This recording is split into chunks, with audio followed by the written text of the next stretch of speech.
दोस्तों आप लोग कैसे हैं। आशा करते हैं आप लोग अच्छे होंगे और स्वस्थ होंगे, साथ में बोर्ड परीक्षा के लिए काफी अच्छी तरह से तैयारी कर रहे होंगे।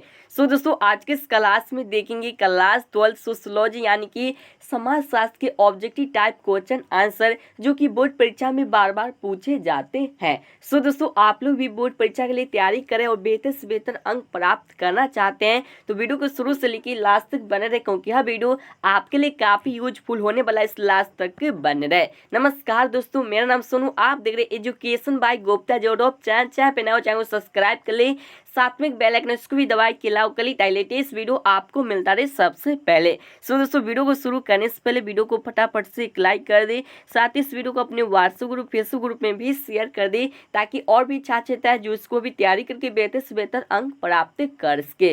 दोस्तों इससे पहले का वीडियो आप लोग नहीं देखे हैं तो वीडियो के नीचे लिंक या चैनल प्ले लिस्ट में आपको बहुत सारे वीडियो मिल जाएगा, वहां से देखिए सभी प्रश्न को अच्छी तरह से याद कर ले। दोस्तों आपको बता दें इस वीडियो में सोशियोलॉजी यानी कि समाजशास्त्र के जितने प्रश्न काफी महत्वपूर्ण प्रश्न है, सही प्रश्न को आप लोग ध्यान सुनिए, कोशिश करिए अच्छी तरह से याद कर सके। दोस्तों आपको बता दें इस वीडियो में सोशियोलॉजी यानी कि समाजशास्त्र के जो भी प्रश्न है, प्रश्न का आंसर आप सभी को पहले से मालूम है तो नीचे जाके कमेंट करिए ताकि आप सभी को भी पता चल सके कि आपका जो तैयारी वो कैसा है। तो चलिए दोस्तों इस क्लास को शुरू करते, एक एक करके सही प्रश्न को देखेंगे तो आप लोग वीडियो को लास्ट तक बने रहे और सभी प्रश्न को अच्छी तरह से याद कर ले। तो स्क्रीन पे आप देखते हैं पे प्रथम प्रश्न की समाजशास्त्र का जनक किसे कहा जाता है। तो समाजशास्त्र का जनक किसे कहा जाता है यानी कि इनका जनक कौन है, इसका राइट आंसर की हम बात करें तो इसका जो सेंस ऑप्शन 20 का राइट आंसर है जो कि ऑगस्ट कॉमेंट को कहा जाता है। तो एक का जो सेंस ऑप्शन 20 का राइट आंसर है।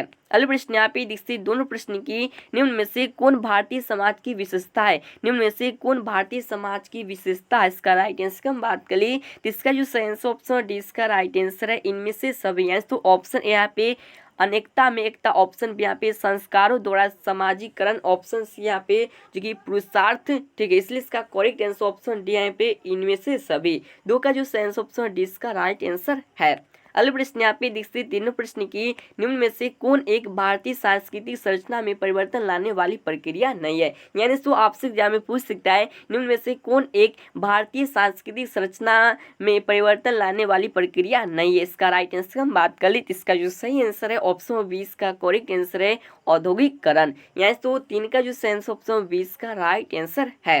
अगले प्रश्न यहाँ पे देखिए चारों प्रश्न की कौन विवाह एक संस्कार है, कौन विवाह एक संस्कार है। तो दोस्तों नीचे यहाँ पे देखिए 4 ऑप्शन है, इसी प्रकार आपको एग्जाम में देखने को मिलेगा। इसका राइट आंसर हम बात करें तो इसका जो सही आंसर ऑप्शन ए इसका करेक्ट आंसर हिंदू विवाह। तो दोस्तों आपको याद है कौन विवाह एक संस्कार है, तो हिंदू विवाह एक संस्कार है। 4 का जो सही आंसर ऑप्शन ए इसका करेक्ट आंसर है। अगले प्रश्न यहाँ पे देखिए 5वें प्रश्न की हिंदू विवाह का कौन सा प्रकार प्रेम विवाह के समांतर है, हिंदू विवाह का कौन सा प्रकार विवाह प्रेम विवाह का समांतर है। इसका जो सेंस ऑप्शन डी इसका करेक्ट आंसर है जो कि गंधर्व विवाह, यानी तो 5 का जो सेंस ऑप्शन डी इसका करेक्ट आंसर है जो कि गंधर्व विवाह है जो कि हिंदू विवाह का प्रेम विवाह के समांतर है। तो 5 का जो सेंस ऑप्शन डी इसका करेक्ट आंसर है। अगले प्रश्न यहाँ पे इससे 6वें प्रश्न की कौन एक प्रजनन मूलक परिवार की स्थापना की समाज द्वारा मान्यता प्राप्त विधि है, कौन एक प्रजनन मूलक परिवार की स्थापना की समाज द्वारा मान्यता प्राप्त विधि है। इसका करेक्ट आंसर की हम बात करें तो इसका जो सही आंसर ऑप्शन सी इसका राइट आंसर विवाह। 6 का जो सेंस ऑप्शन सी इसका करेक्ट आंसर है। सो दोस्तों अभी तक इस वीडियो को शेयर नहीं किया तो वीडियो को शेयर कर दे ताकि और भी स्टूडेंट जो इसको भी तैयारी करके बेहतर से बेहतर अंक प्राप्त कर सके। इससे पहले का वीडियो आप लोग नहीं देखे हैं तो आपके सामने आई बटन दिख रहा है, उस पर क्लिक करके और वीडियो देख सकते हैं। तो चलिए दोस्तों अगले प्रश्न की ओर चलते से पहले आपको बता दें आप लोग इसका फ्री में PDF लेना चाहते हैं तो आप लोग टेलीग्राम चैनल से जुड़ सकते हैं, जिसका लिंक वीडियो के नीचे आपको मिल जाएगा। या आपको हम बता दें कि टेलीग्राम पे जाना होगा, आपको सर्च करना एजुकेशन बाय गुप्ता, जो वहाँ पे आ जाएगा और आप लोग आसानी से जुड़ सकते हैं और वहाँ पे आपको फ्री में PDF मिल जाएगा, साथ में वहाँ पे वीडियो भी मिलेगा। साथ में हम बात करें तो एग्जाम के टाइम में काफ़ी हेल्प मिलेगा, तो आप लोग जल्दी से जाके जुड़ जाए। तो चलिए दोस्तों अगले प्रश्न की ओर चलते हैं। अगले प्रश्न यहाँ पे इसी 7वें प्रश्न की GS धुरे द्वारा जाति की कितनी विशेषताओं को विश्लेषित किया गया। सो दोस्तों आपसे एग्जाम में पूछ सकता है GS धुरे द्वारा जाति की कितनी विशेषताओं को विश्लेषित किया गया। इसका करेक्ट आंसर की हम बात करें तो इसका जो सही आंसर ऑप्शन 20 का राइट आंसर है 6। तो दोस्तों 7 का जो सही आंसर ऑप्शन 20 का करेक्ट आंसर है 6। अगले प्रश्न यहाँ पे देखिए जो 8वां प्रश्न करा कि डॉक्टर राधा कृष्ण के अनुसार भारतीय संस्कृति की आत्मा क्या है। यानी तो डॉक्टर राधा कृष्ण के अनुसार जो कि भारतीय संस्कृति की आत्मा क्या है, इसका करेक्ट आंसर की हम बात कर ली तो इसका जो सही आंसर ऑप्शन डी इसका राइट आंसर है अध्यात्मकवाद। यानी तो डॉक्टर राधा कृष्ण के अनुसार भारतीय संस्कृति की आत्मा क्या है, तो अध्यात्मकवाद है। तो 8 का जो सही आंसर ऑप्शन डी इसका करेक्ट आंसर है। सो दोस्तों जो भी छात्र चाहता है इस वीडियो को देख रहे वीडियो को फटाफट से लाइक कर दे, इस वीडियो को शेयर कर दे और चैनल पे ना हो चैनल को सब्सक्राइब कर ले ताकि इसी तरह के वीडियो आपको मिलता रहे और आप लोग भी तैयारी करके बेहतर से बेहतर अंक प्राप्त कर रहे। ठीक है, अगले प्रश्न यहाँ पे देखिए जो 9वां प्रश्न करा है कि हिंदू समाज में कितने यज्ञों की चर्चा की गई। यानी तो आपसे एग्जाम में पूछ सकते हैं हिंदू समाज में कितने यज्ञों की चर्चा की गई। इसका राइट आंसर हम बात करें तो इसका जो आंसर ऑप्शन 20 का राइट आंसर 3। यानी तो हिंदू समाज में कितने यज्ञों की चर्चा की गई है, तो 3 यज्ञों की चर्चा की गई है। 9 का जो आंसर ऑप्शन 20 का करेक्ट आंसर है। अगले प्रश्न यहाँ पे देखिए 10वां प्रश्न की भारत में राष्ट्रीय एकीकरण की और कौन सा समस्या है। तो कि भारत में राष्ट्रीय एकीकरण की कौन सी समस्या है, तो यहाँ पे 4 ऑप्शन है। इसका करेक्ट आंसर हम बात कर ले तो इसका जो सही आंसर है ऑप्शन 1 डी इसका करेक्ट आंसर उपरोक्त सभी। यानी तो ऑप्शन यहाँ पे संप्रदायवाद यानी कि संप्रदायवाद, ऑप्शन यहाँ पे क्षेत्रवाद, ऑप्शन से यहाँ पे भाषावाद, इसलिए इसका करेक्ट आंसर ऑप्शन डी है उपरोक्त सभी। अगले प्रश्न यहाँ पे देखते 11वें प्रश्न की किनशिप जो कि ऑर्गेनाइजेशन इन इंडिया नामक पुस्तक किसने लिखी है। तो क्या है कि किनशिप ऑर्गेनाइजेशन इन इंडिया नामक पुस्तक किसने लिखी है। इसका राइट आंसर हम बात कर ली तो इसका जो सही आंसर है ऑप्शन 20 का करेक्ट आंसर है इरावती कर्वे। तो किनशिप ऑर्गेनाइजेशन इन इंडिया नामक पुस्तक यानी कि बुक कौन लिखे हैं, तो इरावती कर्वे ने लिखे हैं। तो 11 का जो आंसर ऑप्शन 20 का करेक्ट आंसर है। अगले प्रश्न यहाँ पे जिससे 12वें प्रश्न की राष्ट्रीय एकता सम्मिलित का निर्माण कब हुआ। राष्ट्रीय एकता समिति का निर्माण कब हुआ, यानी तो राष्ट्रीय एकता समिति का निर्माण कब हुआ था, तो इसका करेक्ट आंसर क्या है, तो ऑप्शन 1 डी इसका करेक्ट आंसर 1961। यानी तो राष्ट्रीय एकता समिति का निर्माण कब हुआ था, तो 1961 में हुआ था। अगले प्रश्न यहाँ पे जिससे 13वें प्रश्न की हिंदू विवाह एक संस्कार है किसने कहा। सो दोस्तों आपसे एग्जाम में पूछ सकता है हिंदू विवाह एक संस्कार है किसने कहा। इसका राइट आंसर हम बात कर ली इसका जो सही आंसर ऑप्शन डी इसका राइट आंसर इनमें से कोई नहीं है। तो यहाँ पे जो ऑप्शन दिख रहा है इनमें से कोई नहीं कहा, इसलिए इसका करेक्ट आंसर ऑप्शन डी है इनमें से कोई नहीं। अगले प्रश्न यहाँ पे देखिए 14वें प्रश्न की रक्त संबंध पर आधारित नातेदारी कहलाता है। तो क्या कि रक्त संबंध पर आधारित नातेदारी क्या कहलाता है। इसका करेक्ट आंसर हम बात कर ले तो इसका जो सही आंसर है ऑप्शन 20 का करेक्ट आंसर है जो कि समरक्त नातेदारी। यानी तो रक्त संबंध पर आधारित नातेदारी कहलाता है तो समरक्त नातेदारी कहलाता है। तो 14 का जो आंसर ऑप्शन 20 का करेक्ट आंसर है। अगले प्रश्न यहाँ पे जिससे 15वें प्रश्न की जब एक उच्च वर्ण की लड़की अपने से निम्न वर्ण की लड़की से विवाह करती है तो उसे क्या कहते हैं। तो कराए कि जब एक उच्च वर्ण की जो कि लड़की अपने से निम्न वर्ण के यहाँ पे लड़की ने बल्कि लड़का से विवाह करती है तो उसे क्या कहेंगे। इसका करेक्ट आंसर हो जाएगा ऑप्शन 1 यहाँ पे सी हो जाएगा जो कि प्रतिलोम विवाह। यानी तो जब एक उच्च वर्ण की लड़की अपने से निम्न वर्ग के लड़के से विवाह करती है तो उसे क्या कहेंगे, तो प्रतिलोम विवाह कहेंगे। ठीक है, यहाँ पे लड़की लिखा गया टाइपिंग में गलती हो गया। ठीक है, तो 15 का जो सेंस ऑप्शन सी इसका करेक्ट आंसर है। सो दोस्तों इस वीडियो को शेयर कर दे और चैनल पे ना हो तो चैनल को सब्सक्राइब कर ले और साथ में बेल आइकन उसको भी दबा के अलाउ कर ले तो लेटेस्ट वीडियो आपको मिलता रहे सबसे पहले। अगले प्रश्न यहाँ पे इसी 16 प्रश्न कह रहा है कि मुसलमानों में विवाह विच्छेद के कितने प्रकार हैं। तो मुसलमानों में विवाह विच्छेद के कितने प्रकार हैं। इसका करेक्ट आंसर की हम बात करें तो इसका जो सही आंसर ऑप्शन ए इसका राइट आंसर 2। यानी तो मुसलमानों में विवाह विच्छेद के कितने प्रकार हैं, तो 2 प्रकार हैं। 16 का जो सही आंसर ऑप्शन ए इसका राइट आंसर है। अगले प्रश्न यहाँ पे देखिए 17वें प्रश्न की विधवा पुनः विवाह अधिनियम कब पारित हुआ। यानी तो यह जो प्रश्न करा है कि विधवा पुनः विवाह जो कि अधिनियम कब पारित हुआ। इसका करेक्ट आंसर की हम बात करें तो इसका जो सही आंसर है ऑप्शन ए इसका राइट आंसर है 1856 ईस्वी में। यानी तो विधवा पुनः विवाह अधिनियम कब पारित हुआ था, तो 1856 में यह पारित हुआ था। 17 का जो सही ऑप्शन ए इसका करेक्ट आंसर है। अगले प्रश्न यहाँ पे देखते 18वें प्रश्न की भारत यानी तो भारत में निम्न में से कौन सी परिस्थिति तत्काल कारण है। यानी तो कराए कि भारत में निम्न में से कौन सी परिस्थिति तत्काल का जो कि तलाक कारण है, सॉरी यहाँ पे हम थोड़ा देख रहे हैं क्योंकि यह इन द बैक में इस जो कि एरो आ गया था, तो यहाँ पे जो प्रश्न कराए कि भारत में निम्न में से कौन सी परिस्थिति तत्काल सॉरी तलाक यानी कि तलाक का कारण, इसका करेक्ट आंसर हम बात कर ली तो इसका जो सही आंसर ऑप्शन डी इसका राइट आंसर उपरोक्त सभी आंसर। तो ऑप्शन यहाँ पे जो कि करूरता एवं ऑप्शन यहाँ पे यौनिक दोष, ऑप्शन यहाँ पे संतान न होने, तो ये सब जो कि समस्या है जिससे के कारण तलाक यानी कि डिवोर्स हो जाता है। तो 18 का जो सही आंसर ऑप्शन डी इसका करेक्ट आंसर है। अगले प्रश्न यहाँ पे 19वें प्रश्न की मेहर का संबंध किस विवाह से है, मेहर का संबंध किस विवाह से है, तो यहाँ पे 4 ऑप्शन है, इसका करेक्ट आंसर हम बात करें जिसका जो सही आंसर ऑप्शन ए इसका राइट आंसर मुस्लिम, यानी तो मेहर का संबंध किस विवाह से है तो मुस्लिम विवाह से है। 19 का जो सही आंसर ऑप्शन ए इसका करेक्ट आंसर है।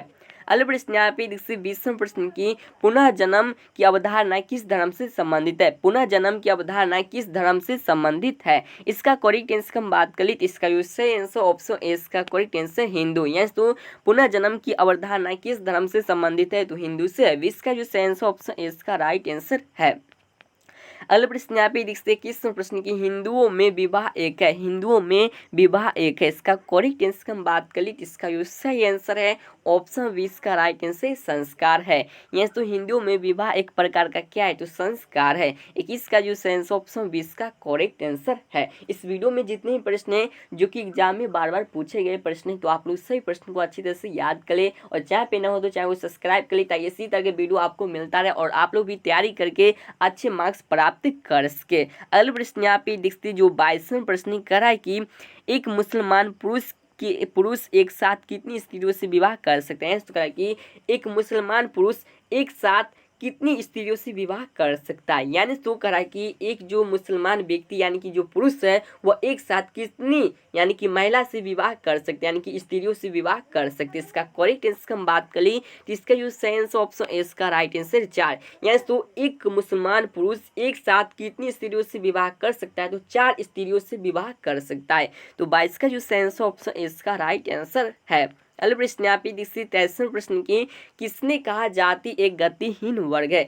किसने कहा जाति एक गतिहीन वर्ग है, इसका करेक्ट आंसर हम बात करें तो इसका जो सही आंसर ऑप्शन ए इसका राइट आंसर है जो कि मंजूमदार ने कहा था। तो 23 का जो सही आंसर ऑप्शन ए इसका राइट आंसर है। अगले प्रश्न यहाँ पे देखिए जो 24वां प्रश्न करा है कि कौन एक ऐसी प्रक्रिया है जिसमें निम्न हिंदू जाति एवं उच्च जाति के संदर्भ में अपनी जो कि प्रथाओं में परिवर्तन करता है। इसका करेक्ट आंसर हम बात करें तो इसका जो सही आंसर ऑप्शन इसका राइट आंसर है संस्कृतिकरण। 24 का जो सही आंसर ऑप्शन इसका राइट आंसर है। अगले प्रश्न यहाँ पे देखिए 25वें प्रश्न की निम्न में से कौन जाति व्यवस्था की मौलिक विशेषता नहीं है, निम्न में से कौन जाति व्यवस्था की मौलिक विशेषता नहीं है, इसका करेक्ट आंसर हम बात करें तो इसका जो सही आंसर ऑप्शन 20 का राइट आंसर है गतिशीलता। 25 का जो सही आंसर ऑप्शन 20 का करेक्ट आंसर है। अगले प्रश्न यहाँ पे देखिए 26वें प्रश्न की विश्व में आधुनिकीकरण की प्रक्रिया कब आरंभ हुई यानी कि प्रारंभ हुई या शुरू हुई, इसका राइट आंसर हम बात कर ली इसका जो सही आंसर ऑप्शन यहाँ पे 16वीं शताब्दी में, यानी तो विश्व में आधुनिकीकरण की प्रक्रिया कब प्रारंभ हुई यानी कि शुरू हुई थी तो वह 16वीं शताब्दी में हुई थी। तो 26 का जो सही आंसर ऑप्शन इसका राइट आंसर है। अगले प्रश्न यहाँ पे देखिए 27वें प्रश्न स्वर्ण जयंती स्वरोजगार योजना किस वर्ष लागू हुआ था, यानी तो ये जो प्रश्न करा है कि स्वर्ण जयंती स्वरोजगार योजना किस वर्ष लागू हुआ, इसका करेक्ट आंसर हम बात कर ले तो इसका जो सही आंसर है ऑप्शन में क्या है तो ऑप्शन सी है यहाँ पे 1999 ईस्वी में। 27 का जो सही आंसर ऑप्शन सी इसका करेक्ट आंसर है। अगले प्रश्न यहाँ पे देखिए 28वें प्रश्न की बिहार में पंचायती राज संस्थाओं का कार्यकाल क्या है, सो दोस्तों आपसे एग्जाम में पूछ सकता है बिहार में पंचायती राज संस्थाओं का कार्यकाल क्या है, तो इसका राइट आंसर हम बात कर ले तो इसका जो सही आंसर है ऑप्शन डी इसका करेक्ट आंसर 5 वर्ष, यानी तो बिहार में पंचायती राज संस्थाओं का कार्यकाल कितना है तो 5 वर्ष है। तो 28 का जो सही आंसर ऑप्शन डी इसका करेक्ट आंसर है। अगले प्रश्न यहाँ पे 29वें प्रश्न की निम्न में से किसे बलवंत राय मेहता समिति का संबंध है, यानी तो क्या निम्न में से किससे बलवंत राय मेहता समिति का संबंध है। इसका राइट आंसर का हम बात करें तो इसका जो सही आंसर ऑप्शन 20 का राइट आंसर पंचायती राज, यहाँ से 29 का जो सही आंसर ऑप्शन 20 का करेक्ट आंसर है। अगले प्रश्न यहाँ पे देखिए तीसरा प्रश्न की भारत में वर्तमान कानून के अनुसार लड़के एवं लड़कियां के विवाह का न्यूनतम आयु क्या है, यानी शो कराए कि भारत में यानी कि वर्तमान की प्रेजेंट कानून के अनुसार लड़के एवं लड़कियां की विवाह का न्यूनतम आयु क्या है, यानी कि उनका वर्ष क्या है, यानी कि जो शादी करने का उम्र होता है वह क्या है। इसका करेक्ट आंसर हम बात करें तो इसका जो सही आंसर है ऑप्शन में क्या हो जाएगा, तो ऑप्शन यहाँ पे 21 एवं 18 वर्ष, यानी तो भारत में वर्तमान कानून के अनुसार लड़के एवं लड़कियां की विवाह की न्यूनतम आयु क्या है, तो कि 21 एवं 18 वर्ष। ठीक है, तो 30 का जो सही आंसर ऑप्शन सी इसका करेक्ट आंसर है। अगले प्रश्न यहाँ पे देखते जो 31वां प्रश्न करा कि मुस्लिम विवाह में वधू मूल्य को क्या कहा जाता है। तो आप सभी को पता होगा कि मुस्लिम विवाह में वधू मूल्य को क्या कहा जाता है, तो उसे क्या कहा जाता है, चलिए आपको बताते हैं। उसे क्या कहा जाता है, तो उसे जो कि मेहर कहा जाता है, यानी तो मुस्लिम विवाह के वधू मूल्य को क्या कहा जाता है, तो मेहर कहा जाता है। ठीक है, तो 31 का जो सही आंसर ऑप्शन 20 का राइट आंसर है। अगले प्रश्न यहाँ पे देखिए 32वें प्रश्न की निम्न में से कौन जनजातीय समाज की समस्या नहीं है, निम्न में से कौन जनजातीय समाज की समस्या नहीं है। इसका करेक्ट आंसर हम बात कर ली तो इसका जो सही आंसर ऑप्शन सी इसका राइट आंसर ए और बी दोनों है। तो ऑप्शन ए यहाँ पे भूमि अलग जो कि अलग गांव मतलब कि भूमि अलग गांव, ठीक है, ऑप्शन भी यहाँ पे छुआछूत, ठीक है, ये समस्या नहीं है। तो 32 का जो सही आंसर ऑप्शन सी इसका राइट आंसर है। अगले प्रश्न यहाँ पे देखिए 33वां प्रश्न की भारतीय संस्कृत में कितने पुरुषार्थ हैं, यहाँ तो क्या है कि भारतीय संस्कृत में कितने पुरुषार्थ है। इसका करेक्ट आंसर हम बात कर ले तो इसका जो सही आंसर ऑप्शन सी इसका राइट आंसर 4 है। ठीक है, अगले प्रश्न यहाँ पे देखिए 34वें प्रश्न की सामाजिक स्थलीकरण का आधार क्या है, तो सामाजिक स्थलीकरण का आधार क्या है। इसका करेक्ट आंसर हम बात कर ले तो इसका जो सही आंसर ऑप्शन डी है उपरोक्त सभी है। तो ऑप्शन यहाँ पे संपत्ति, ऑप्शन बी यहाँ पे शिक्षा यानी कि एजुकेशन, ऑप्शन यहाँ पे व्यवसाय, या सो 34 का जो सही आंसर ऑप्शन डी इसका करेक्ट आंसर, या तीनों जो कि आधार है। सो दोस्तों आपको बता दी इस वीडियो में सोशियोलॉजी यानी कि समाज शास्त्र के कुल यहाँ पे 34 प्रश्न थे। तो पहले से आपको कितने प्रश्न आते सही सही नीचे कमेंट करिए। वीडियो आपको कैसा लगा ये भी नीचे कमेंट करिए। उम्मीद करती है वीडियो आपको अच्छा लगा हो, बेहतर लगा होगा, तो इस वीडियो को लाइक जरूर कर दे और साथ इस वीडियो को अपने व्हाट्सएप ग्रुप फेसबुक ग्रुप में भी शेयर कर दे ताकि और भी छात्र छात्राएं जो इसको भी तैयारी करके बेहतर से बेहतर अंक प्राप्त कर सके। सो दोस्तों आप लोग भी चैनल पे नए हो तो चैनल को सब्सक्राइब कर ले ताकि लेटेस्ट वीडियो आपको मिलता रहे सबसे पहले। साथ में आपको यहाँ पे बिहार बोर्ड की पल पल खबर आपको मिलता रहेगा सबसे पहले, तो आप लोग चैनल को सब्सक्राइब कर ले। तो चलिए दोस्तों फिर मिलेंगे किसी और वीडियो के साथ। जय हिंद, आपका दिन शुभ हो।